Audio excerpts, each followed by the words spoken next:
Ini adalah pengalaman yang aku alami saat aku kecil. Saat itu, kira-kira aku masih berumur 7 tahun dan keluarga besarku hendak mengadakan acara kumpul-kumpul. Kebetulan bertindak sebagai panitia adalah keluargaku, dan akhirnya kami memilih villa di daerah Puncak sebagai lokasi arisan keluarga yang akan diadakan selama 2 hari 1 malam. Aku yang saat itu masih kecil tentu sangat menikmati perjalanan ke puncak. Apalagi villa yang akan kami tinggali memiliki kolam renang. Rasanya gak sabar banget pengen nyampe dan segera nyemplung dan main ke kolam. Setelah sekian jam perjalanan, akhirnya kami sekeluarga sampai juga di villa. Di sana ternyata sudah ada beberapa keluarga besar kami yang telah menunggu. Sedikit gambaran mengenai villa tersebut. Terdapat bangunan induk dengan 2 kamar utama. Lalu di tengah-tengah terdapat taman dan kolam renang di sebelah belakang bangunan induk. Di sekeliling taman terdapat 2 bangunan pavilion yang masing-masing memiliki 1 kamar. Komplek villa ini memang sangatlah luas dengan model bangunan gaya klasik Mediterranean. Setelah kami sampai di villa, aku pun diajak oleh saudara seumuranku bermain-main di taman yang memang luas. Tak terasa, kami bermain sampai waktu menjelang senja, hingga ibuku memanggilku untuk segera masuk ke villa dan beristirahat. Tak berserang lama, setelah keluarga besar melaksanakan makan malam bersama, aku yang sedari siang belum merasakan bermain air di kolam renang memberanikan diri untuk berenang sendiri tanpa bilang siapapun. Kira-kira saat itu jam 8 malam. Dan kebetulan air kolamnya ternyata hangat. Aku pun berenang dan bermain hingga sesuatu terjadi. Di belakang bangunan induk samping kolam renang ini memang terdapat pohon besar. Entah cemara atau pinus, aku lupa. Terdengar suara seperti geraman, dan saat aku sekilas mengamatinya, terlihat sorot cahaya merah dari belakang pohon itu. Aku tak menghiraukannya karena masih seru bermain air.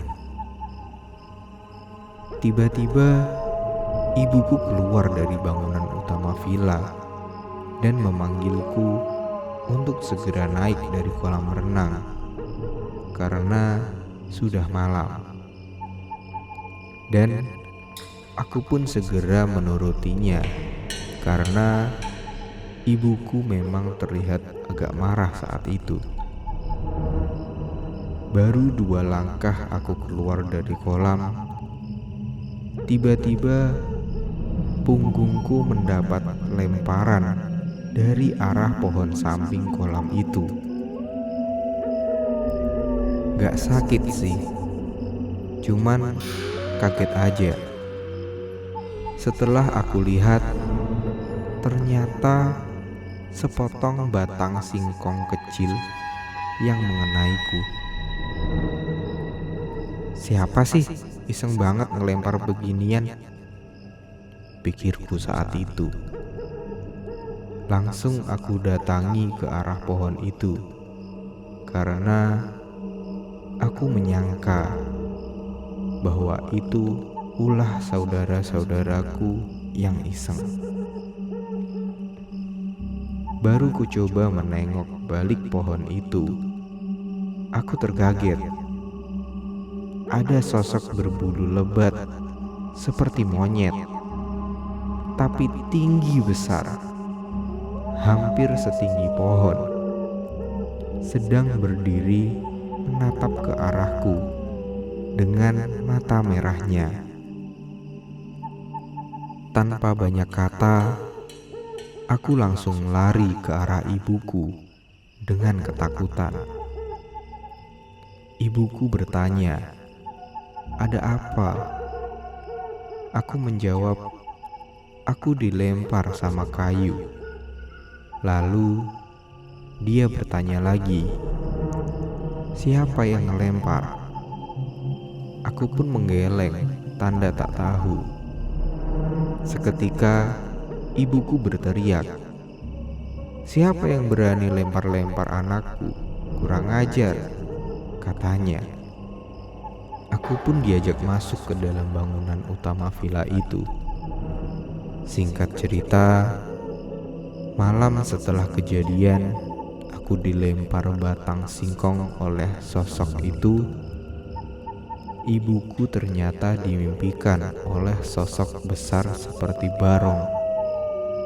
Dalam mimpinya itu, ibuku membaca ayat-ayat pendek untuk mengusir sosok itu.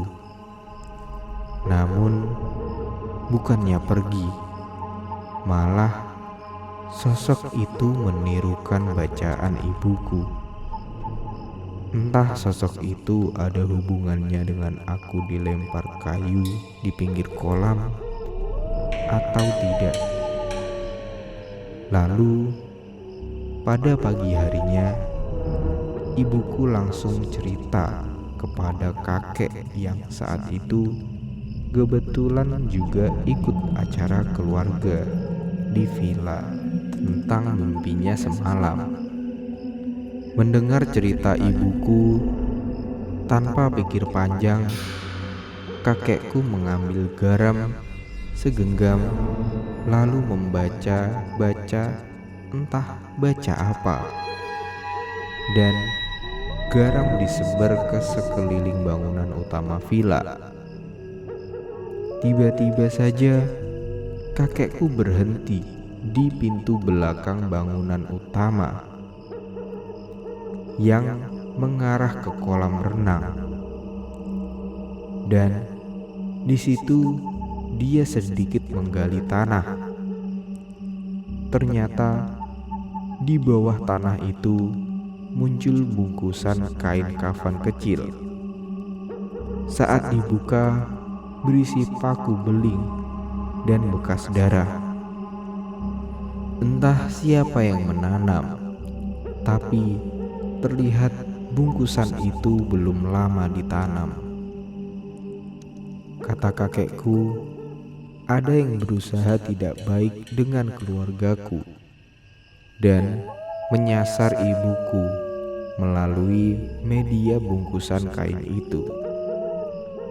Lalu kakek membakar bungkusan itu dan berdoa berusaha mengembalikan energi negatif kepada pengirimnya yang berusaha mencelakai keluargaku.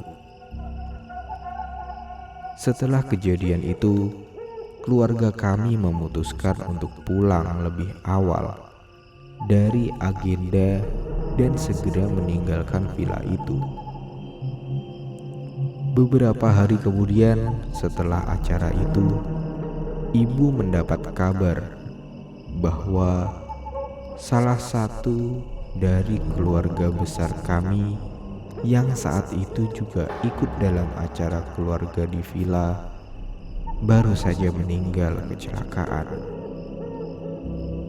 Entah ada hubungannya atau tidak, semoga kisah ini bisa menjadi pelajaran bagi semuanya. Sukses terus Nyawiji TV.